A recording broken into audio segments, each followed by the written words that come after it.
Okay, welcome back everyone. Ob- So let us continue with our discussion for tonight. Sige lang, don't mind your other classmates. They can just come in as I continue with my discussion. Don't worry, we are almost done. I have few remaining slides left, and then we will just finish the entire lesson 1. Actually, very short mga ang lesson 1 sa inyong module. No, ako lang gi-expand with my additional resources sa book.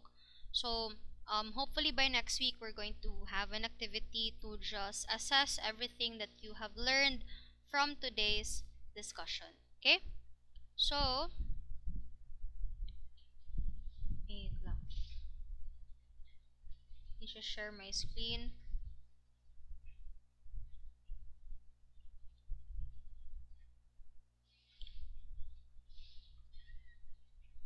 Or at least we can finish before or by 8. No, igo jud untop 8. Oh, I do hope naka-dinner na ang tanan. So, at least, no, dili man pud ta magutman as we go along with our discussion tonight.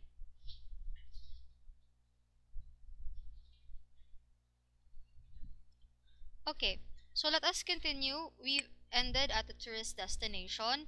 Let us continue with the attractions, amenities, facilities, accessibility. These are just the several components of a tourist destination. So let us try to recall, diba, there are three basic factors: attractions, amenities, or facilities, and accessibility. So ato silang itagsa-tagsa one by one.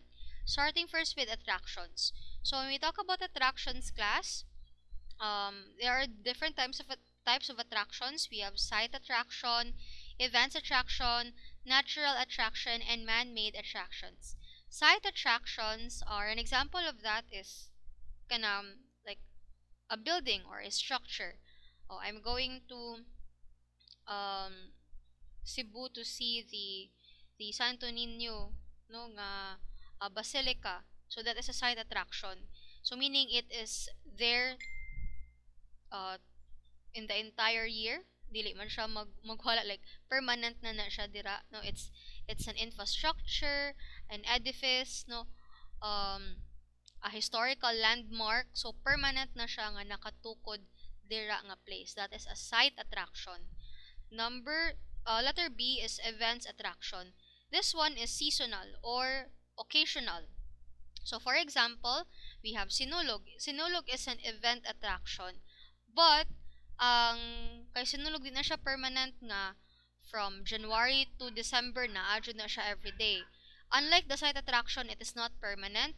So usually naaraman ta dira like every January or leading up to Sinulog, no, weeks leading up to Sinulog na ni mga festivities. So muna na siya ang events attraction. Or just like here in San Carlos City, our event attraction here is the Pinta Flores Festival. That is why every November, November 4 or 5, daghan kayo mig mga tourists here in San Carlos City coming from Toledo and nearby cities and municipalities. So, fully booked siya ng mga accommodations na mo diri sa city. So, every November 4 and 5, mo na siya Pinta Flores Festival.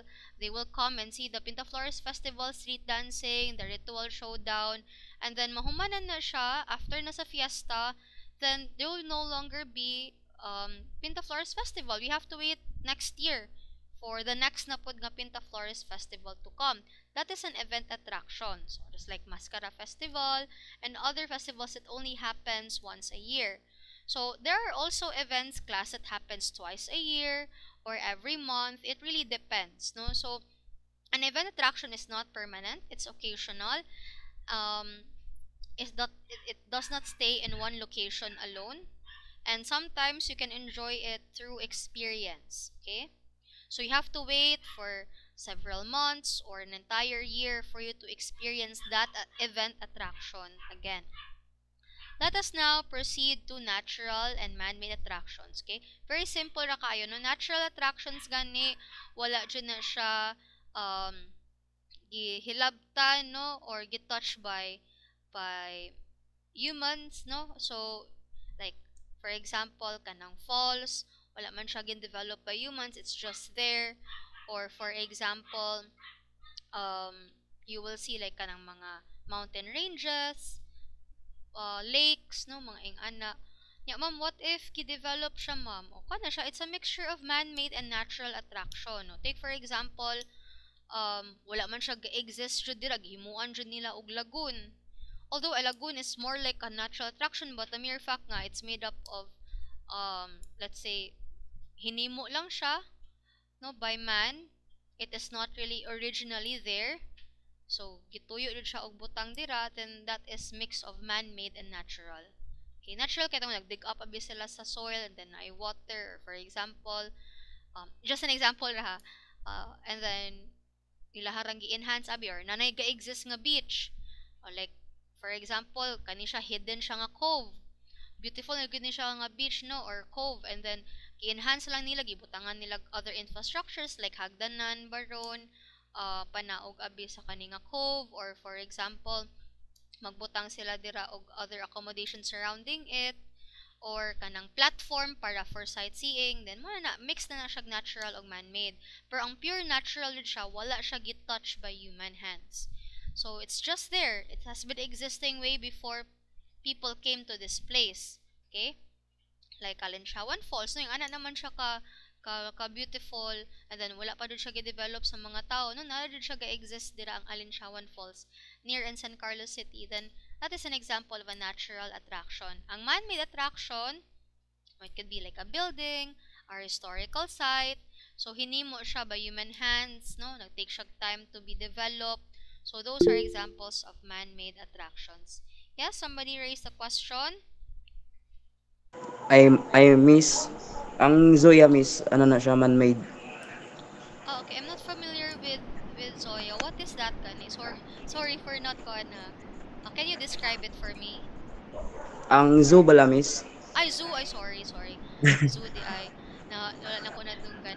Ang zoo is man-made. Kay, naghimo man kag infrastructure to put animals in. So, ang animals are not really intended to be there.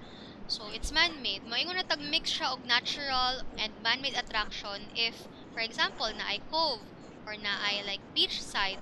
So, wala abi naka-inhabit nga mga tao dira.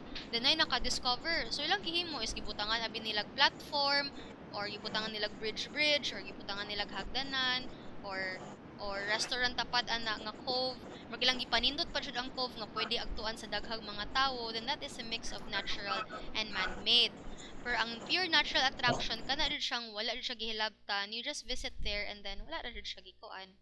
Pero ang zoo, mura siya og mahulog sa man-made kay you are building infrastructures and even like a sanctuary to keep animals in, or cages no to keep animals in. So the animals wala man jud sila intended there, gikuha ra man na sila sa kung asa sila gikan, like maybe in Africa or some parts in Asia, or maybe in South America like in the Amazon. So gikuha sila dira to fill the zoo. So I don't think it's a natural, so maybe it's a man-made attraction no. So I do hope I was able to answer your question. Ay okay miss. Thank you, thank you. Okay, so let us now proceed to amenities or facilities.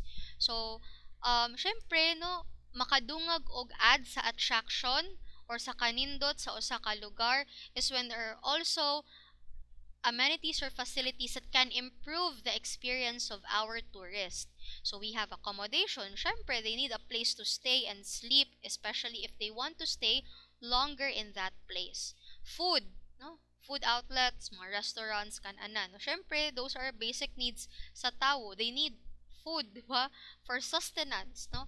And then for energy, syempre. Then you have local transport. Syempre, you need also transportation, and then kanang mga well-paved roads so that your attraction or your destination can be accessible. So, naay daghan nga mga sakyanan and schedules available. The roads are safe. Your destination can be accessed easily. No, dili jud nga ikapitong bungtod pa, 12 hours pa ang ibiyahe getting there. No, that's no longer accessible, diba? So, kinahanglan po na yung mga local transport. Um, and then also available transportations, nindot ang roads to get to your destination. Then you have communications and entertainment. So, syempre, dili man sa tanang panahon ang attraction lang ang main reason why we want to go to a certain destination. So, mangita man po nag other activities ang ato ang tourist. So that's why na ay mga nightlife activities, na ay mga pubs or bistros, no? O kanang mga bars, mga casinos, kanang maing ana nga o kung sirado na ang attraction during nighttime, at least na ay other activities during nighttime for entertainment purposes of our tourists. Communication is very important. So, syempre, in form of like internet connection or even telecommunications, importante man pod nga ang atong aktuan nga place, we can still communicate to our loved ones or to each other, na ay internet access, na ay signal.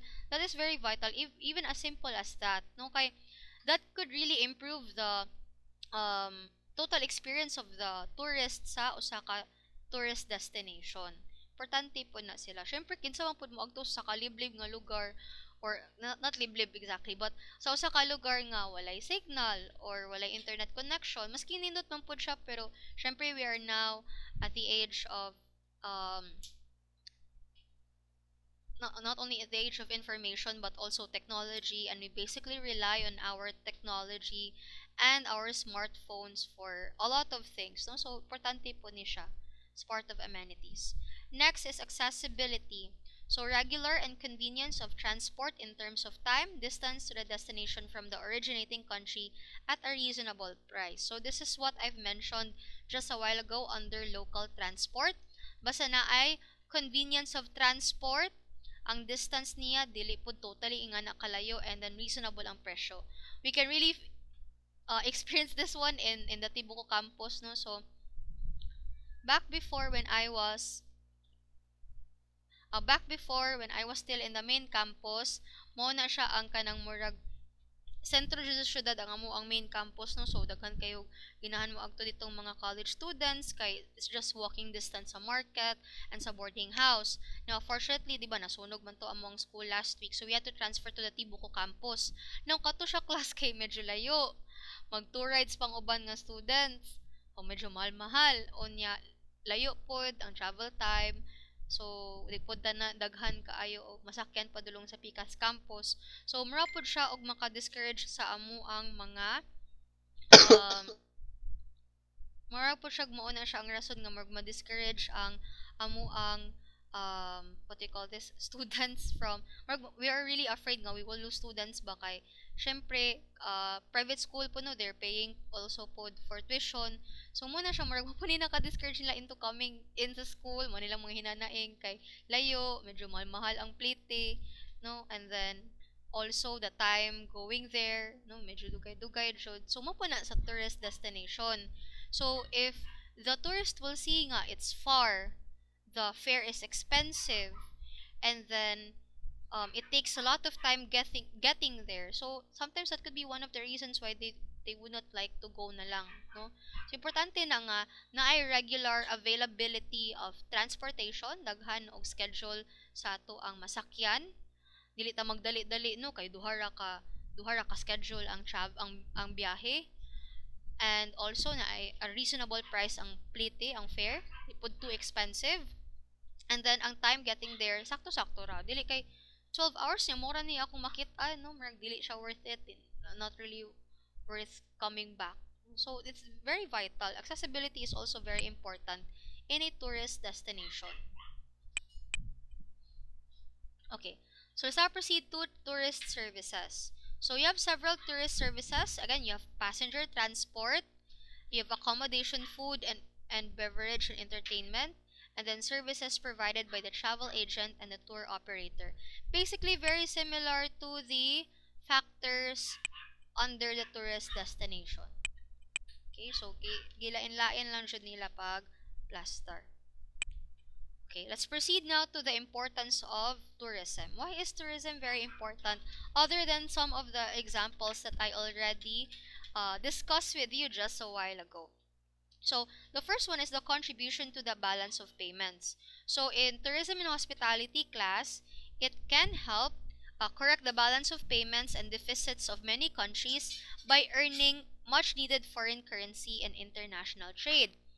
So, for example, kay utang ang Pilipinas, asa man tano, dili man kadaog. I don't know if you can understand me, but dili man enough ang gina-earn, no, through syempre through our taxes and all, dili man siya enough to pay for our utang, no, sa World Bank. But with tourism, and we can earn foreign currency because there's a lot of foreigners coming in the Philippines, and ilaha day ng ibaylo ilang kwarta to peso na nga currency, and then every day nga magstay sila sa Philippines, if they're spending a lot of money on tourism services, that could really help our economy. So if mag-earn ta through tourist receipts, no, to spending sa tuang mga turista, it can help reduce the deficits or utang, no, nato sa tuang country.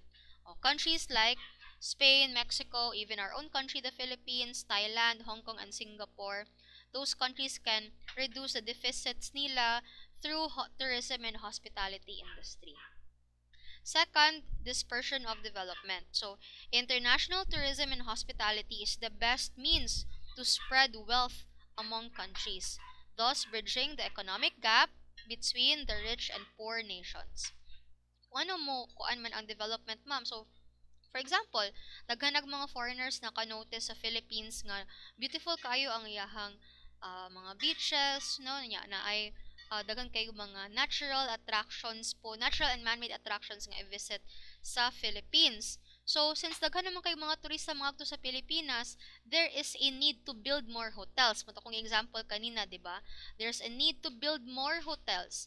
So, muna na, nag-increase na ang development. Dagko na kayong mga infrastructure si pang-build.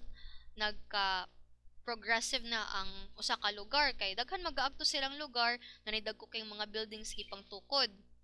After that, they would need people to fill in jobs for those infrastructures nga gihimo. Like katong mga hotels. So, mang-hire silang mga tawo. So, katong ipang-hire ng mga tao, imbis jobless sila, wala sila source of income, na sila source of income. And that means that they could really provide for themselves, no? Dili na sila mag-agad sa pondo sa gobyerno, or for example, wala, no? Kanang walay ma-contribute kay the more magud nga nay trabaho class, the more ma-increase ang contribution sa taxes. Because kaming mga empleyado, we also pay taxes. I mean, in some ways, we pay taxes in our own little way, no? Every time that we buy something from the grocery store, we have this value-added tax, diba? Like VAT. So, naay portion ana sa tong gipalit nga mo go sa tong taxes. And then, where do our taxes go? Syempre, kabalo naman taasan ho, pero kidding aside sa bulsa sa mga corrupt, kidding aside to that, taxes supposedly should not go to the corrupt people, no? Taxes should go to where? To the development of infrastructures, building more hospitals, schools, bridges baro, no? For example, to connect kani siya nga island to another, mga nga na ba, no? Different public infrastructures para magamit sa tanan. So, mo na siya, kung daghan magkatrabaho, daghan man maka-contribute sa tax. And if daghan maka-contribute sa tax, we're able to pay off our utang sa World Bank, or able to fund different development of infrastructures as well. So, ga-cycle ra na ang ato ang funds, no, atong national fund tanan. So, mo pa na siyang dispersion of development class, no? Kay daghan man kay mga turista, mar siya domino effect ba? Daghan na kay turista abi nang abot sa Sagay. Yan na, uy, daghan mo kay kuan. So, daghan na kay mga business owners or katong ginahan mo invest sa Sagay, magpatukod sa daghan kay infrastructures, hotels, restaurants, no? Mga entertainment facilities. Dayon, kana sa kinahanglan sa mga tao, syempre kamo siya ipang-hire kay ano lagoy unay nga mga HM o tourism graduates gikan sa NONESCOS pag-fill in. So, instead nga tambay ta na natay trabaho, and if we have jobs, we can help contribute to taxes. Okay? And if we have daghang tagdalikom nga taxes for national fund, we can use that for the development pa jud of more infrastructures for our country. So, yung nga na, no, mo na siya po ang importance of tourism. It's the dispersion of development. The third one is the effect on general economic development. Expenditures by tourists can have beneficial effects on all economic sectors and can lead to the development of different industries and other economic activities. So, simply, more dito siya, similar sa kung i-explain kanina, na siya effect on economic development. And again, na ay employment opportunities. So, the tourism and hospitality is a source for employment. Okay? So, daghan na kay tagmahar, no, wala few na lang ang jobless. So for countries nga taas kayong high rate of unemployment and underemployment, just like the Philippines, tourism and hospitality can provide a solution. As long as daghan lang jug turista, daghang tourist arrivals, daghan jug kay manginahanglag trabaho sa hospitality and tourism industry. Social benefits. So there are a lot of social benefits that goes along with tourism and hospitality. So social exchange takes place when tourists come in contact with the inhabitants of the places they visit. So once tourists who are not really aware of the culture of the Filipinos, once they go to the Philippines and they interact with the locals there, immerse sila sa culture, the more they may be able to have a new outlook, no, in life once they return home. Ko hala, in the Philippines are very hospitable. Sa among lugar di maning ana oy mo ni mauna. So similar to social benefits, you have also cultural enrichment. So sa una, we tend to ostracize or have discrimination on other people because we are not really aware of their culture. So kung kita mo agto ta sa ilahang lugar and then we visit and we experience what their culture feels like, the more we have a deeper understanding, so natay cultural enrichment, and the more we have more tolerance sa usag-usa. Okay, I will no longer be insulted or offended sa ani nga actions kay part raman na sa ilahang nga culture. O take for example, ato ang mga Pinoy, hilig man ta mo bilin. Kung sa Japanese pa na, di man sila ginahan anak class, no? Kaya they consider it very offensive on their part if you are not able to finish your entire food. And then for them, when you eat nga kuan imong ba no like kadang masana kadang murag mag-smack imuhang lips, di ba brag bastos man kay na lain man kayo na siya no kumukaon kasaba kay kamukaon, but it's rude in our culture. So when you go to Japan and para nila it's okay. Kay basta mo smack imong lips when you eat, it's an indication that you really like the food, like lami no, like nindot ang sabor sa pagkaon. So lain-lain ang culture, di ba? So when you go there, you get offended. So maning mga on ang mga Hapon ni bastos kay mga on. Pero the more you go there, okay, so for them, they considered it as umami. Umami means kanang delicious, no? Or flavorful if you enjoyed your food, if you make noise when you eat. Okay? And then for Japanese, for example, when they visit the Philippines, often man na sila no kay na makit ang bilhin sa kuan kay Pinoy jud no maulaw mo kuha sa last piece nang ibilin. So because nga ni jud ay siguro ning mga Filipinos kay they have like delikadesa or hiya no, or maulaw sila. Okay, hindi sila ginahan nga sila makahurot, no? Bilin jud sila gamay jud no, di ba? So there is cultural enrichment. The more you will be able to understand the culture of another country and the more you will be able to tolerate them. Okay? Next is educational significance. So tourism and hospitality enhances one's education, such as mga seminars, mga conferences, mga study trips. So para sa mga teachers ko ninyo good, for example, wala sa tay klase students kay mo agtami og Iloilo na ami seminar or convention, and then that convention can help hone our skills, help us become more of an expert in our respective field. Or kung sa inyo pa ng mga estudyante, mga mo mga seminar to showcase your, or sorry, conventions to showcase your talents, no? Or for example, to also learn from one another. So in tourism, it can also increase educational significance and also enhance one's education. And then the eighth one, a vital force for peace. So properly designed and developed tourism and hospitality can help bridge the gap between countries of different races, colors, religions, and stages of social and economic development. Because again, it's a callback to cultural and social benefits. When you go there, you become more tolerant of other people, and the more you can understand, no, because naka-visit man ka dira. Uh, like there is a YouTuber, no, nga kung among ginalan to, like si lang Francis Candia, no, special mention dun, no, nya kanang travel na siya sa mga different places around the world. And then more siya na yung full time nga ginabuhat, ka travel siya, gakaon siya dira, andot ka siya life, no.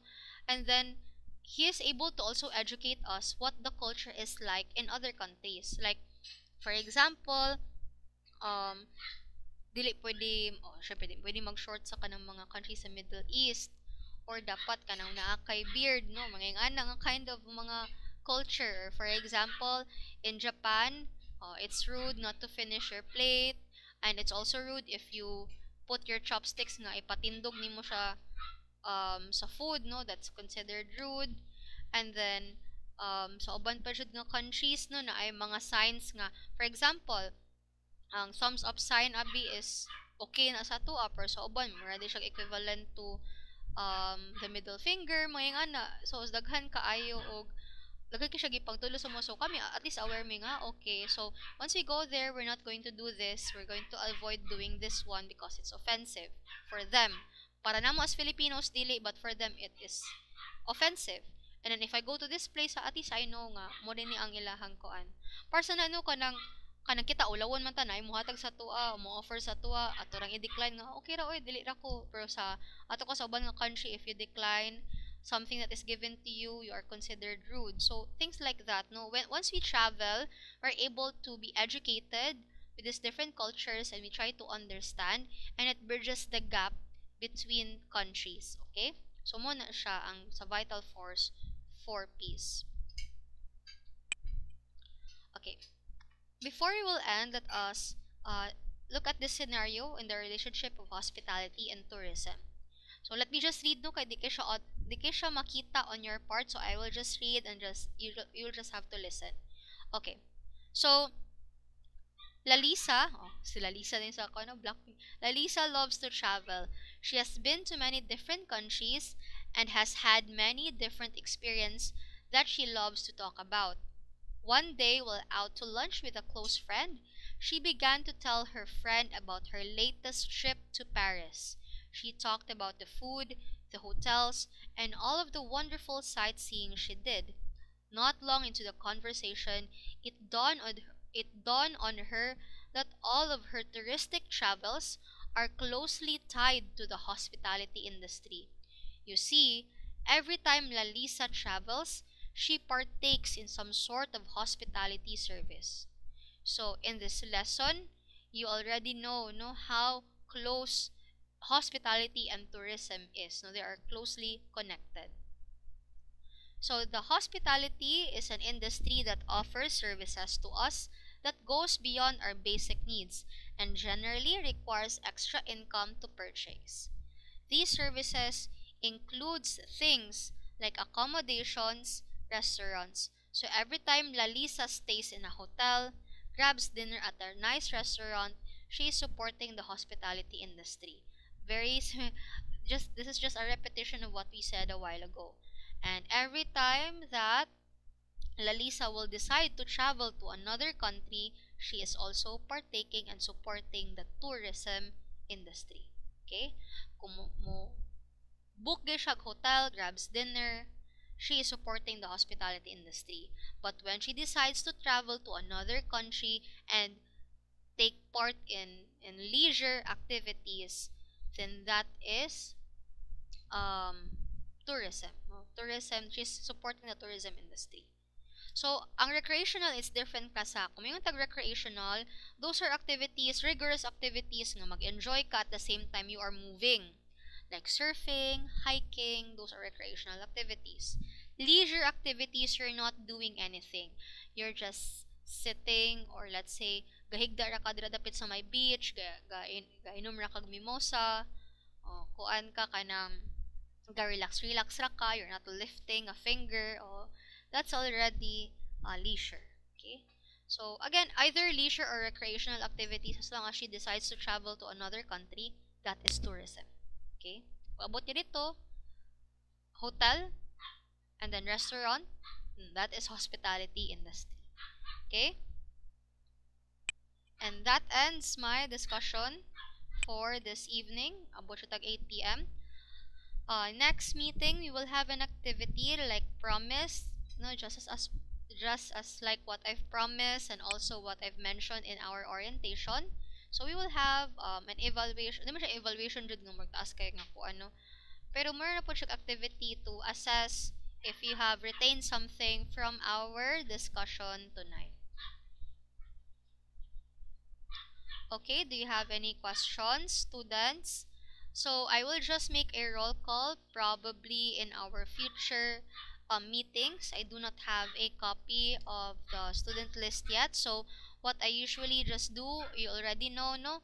I will just take a picture of the attendance from Google Meet no, after ma-end ang session. Okay? So before we will end, do you have any questions for me, students?